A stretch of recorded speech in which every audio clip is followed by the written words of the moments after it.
Hello there from Blackpool. It's the beginning of March and the rides are testing ahead of the new season at Blackpool Pleasure Beach. And something of interest in particular today, the Big One is testing. So it's going to be the first time I've seen it testing since the new track went in. Looking forward to watching it. Hopefully going to get a lot of footage of it testing today, and hopefully some of the other rides testing as well. Of course, it is now 2 weeks until the new season starts, so I would imagine there'll be a lot of ride testing today. We'll try and cover as much of it as possible, and I'll take a walk around Blackpool Pleasure Beach in terms of the walking around the perimeter to see if there's any other work going on that may be of interest. If you do enjoy this video, please give it a thumbs up, as it'll be a massive help to the channel going forward. Hope you enjoyed today's video. Let's go. First observation of watching the Big One going around testing today and seeing it going over the new track sections is that the new track sections are so quiet compared to how it used to be when it went around that section with the Big One. And that is a sign of the work that Tazaka have done with the new track, but it's going to take some getting used to the Big One being that quiet when it's going past Infusion, because when you stand in that Infusion queue normally, when the Big One goes rattling past, it really was so loud, but it's not going to be that loud anymore when you're in the Infusion queue, so that's going to take some getting used to. But good to see Big One testing, and I'm glad I got here in time to watch it. So it's on the return leg, and once again it's going to be so quiet through this new track. Here we go. Can barely hear it. It's crazy. So I believe the Big One has had a bit of a repaint as well over the south entrance area. So it's between where the first retrack by Tazaka was done and last year's retrack. The sections in the middle of that have actually been repainted. So we're gonna have a walk around there now and hopefully get some of that on camera as well.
After seeing the Big One cycling for probably about an hour, it's actually gone very quiet.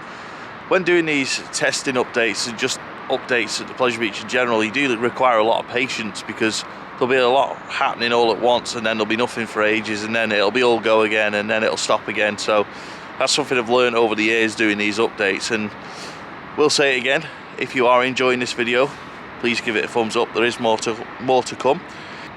The Big Dipper Onion has been moved to the car park behind the Bowlerdrome building, so try and get some shots of that. I've heard that Valhalla's been doing some testing, not that you can film it from outside, but I'll keep an eye out for the waterfalls being on and the smoke effects and stuff like that. Also, want to say thank you to the guy that works in security, I didn't catch your name, who let me get the shots from the Boulevard car park of the Big One testing. The Boulevard staff reported me for filming, but he came over, asked what I was filming, told him I was filming the Big One, and he said, right, let's get your shots and then go back onto the seafront kind of thing, which I'm absolutely fine with, not a problem. I really appreciate being able to get the shots I wanted to get before moving on. It was a bit of a compromise. I said to him, is there any chance I could get one last shot of it going round from the car park? He said, yeah, absolutely, I'll come and stand with you. And then we had a walk back round, and that's it, so no problems there. And I do appreciate being able to get the shots I wanted to get before being asked to move on. So that's Big One finished testing for the day. I'll talk about Big One a little bit later on, but whilst I'm outside of Ocean Boulevard, I will show you all of the markings on the floor, which look like too many markings for a big wheel. So going to do a Carl Prescott Top Thrill Tourist now, film the floor and show you all the markings, because they don't look like big wheel markings. That's what I'm fairly sure about.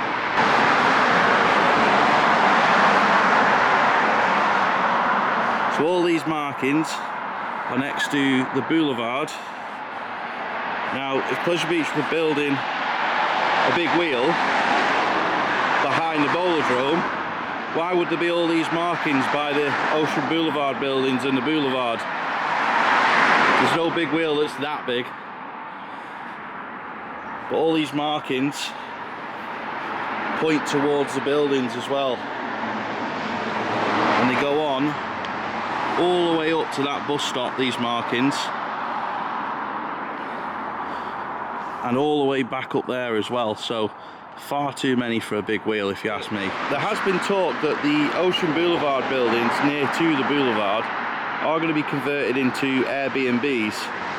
Not sure how true that is. It's just one of those many rumours that comes out of Blackpool Pleasure Beach. But there is so many markings out here which are, in my opinion, not for a big wheel. I'm sorry for the shaky filming, but I just wanted to show you all these markings, and let's get speculated in the comment section below. What are these markings for? I'm stood by the horror crypt now, and the markings continue, including across that road. They continue along Blackpool seafront, along Ocean Boulevard. If these are for a big wheel, it's going to be a bloody big wheel. And I don't think they're for a big wheel, as I keep saying. I'm absolutely certain of it. Who remembers the horror crypt? So the markings actually stop when you start moving towards Watson Road. And they pretty much stop when Ocean Boulevard stops. I think there might be something with that Airbnb rumour. There's definitely something going on with Ocean Boulevard. See all the markings there across the road as well. And there is the Big Dipper onion, waiting for its repaint. So we're coming to the end of this Blackpool Pleasure Beach pre-season update video. It's been great to see the Big One testing, but it really is going to take some getting used to how quiet it is through those new track sections, especially when we're inside the park. That's going to take a lot of getting used to. But I've heard that it is very, very, very smooth through the new sections. So I'm looking forward to giving it a go in 2 weeks' time. However, we are going to change it up a little bit this year on the opening day vlog. We are not running to the Big One. We are going to do the park in a logical order. So assuming the Grand National opens with the rest of the park, we're going to do that first and work our way around the park from there. So Big One won't feature at the start of an opening day vlog for the first time for a while, I think. But we just thought we might as well do it in a logical order. We don't get a lot of time on opening day, so there's no point running to the Big One and then waiting for it to open when sometimes it can be 30 minutes, an hour late opening when everything else opens on time. So we're going to go around the park in a logical order, and we'll talk more about that in the season launch video in about 2 weeks' time. Well, it'll be about 10 days' time, something like that. Not much testing as far as the wooden roller coasters go. Not seeing the Grand National, Nickelodeon Street going around today. Big Dipper's just not ready to test, so didn't see any of those running today. Lots of work going on up on the Revolution. Icon's been testing, Skyforce has been testing, but mainly today it has been the Big One testing. If you haven't seen, we have got a meet-up at Blackpool Pleasure Beach in May. I will put all the details in the description. There'll be a link to our webpage with all the information, but we're doing a meet-up 20th of May, ride takeovers, and then an after party. So check out the details in the video description. There's no membership required, there's no upcharge to come to the meet-up at Blackpool Pleasure Beach. So if you are interested in that, check out the details. There is a couple of terms and conditions, but check those out on the website, and hope to see plenty of you there. So that's all from me today on Blackpool Seafront and around the perimeter of Blackpool Pleasure Beach and 2 minutes by the Boulevard Hotel. If you've enjoyed this update, please give it a thumbs up. Can you help me get a video to 300 or 400 likes again, like we've done with the previous Blackpool Pleasure Beach pre-season updates? That would be amazing if we could do that, and it really does help the channel. Many thanks for watching, and I'll see you in the next video.